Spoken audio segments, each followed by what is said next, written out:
سلام دوستان، خوش آمدید به کانال ما. امروز در این ویدیو قصه یکی از شخصیت‌های جالب و تاثیرگذار تاریخ ایران، یعنی مزدک بامدادان، را خواهیم گفت.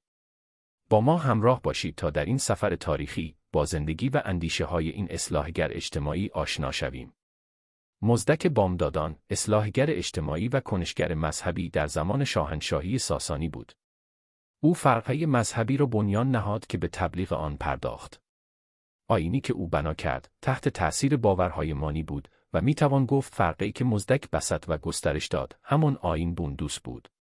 اوضاع ایران شهر در زمان ترویج آیین مزدک نابسامان بود و باعث بحرانهای اجتماعی، سیاسی و اقتصادی فراوانی شد. مزدکیان با حمایت قباد، قدرت طبقه اشراف و روحانیون را کاهش دادند و اتحاد نوظهور قباد و مزدکیان از قدرت و نفوذ آنان به نفع شاهنشاه کاست. پیش از ظهور مزدک، شاهنشاهی ساسانی در برابر قدرت طبقه اشراف و روحانیون رو به افول بود.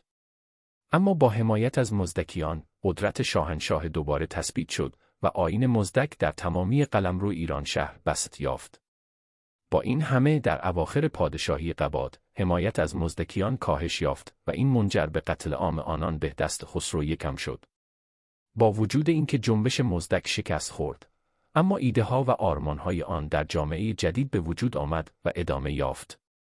در پایان باید بگوییم که مزدک بامدادان با تأثیرگذاریش در زمان خود اثراتی بزرگ بر جامعه و فرهنگ ایران گذاشت.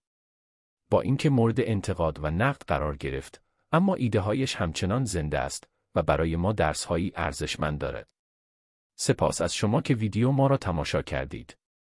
اگر اطلاعاتی دیگری درباره مزدک دارید یا نظری در مورد این ویدیو، در کادر نظرات با ما در میان بگذارید. با دنبال کردن کانال ما، از ویدیوهای آینده ما با خبر شوید. تا دیداری دیگر، خداحافظ.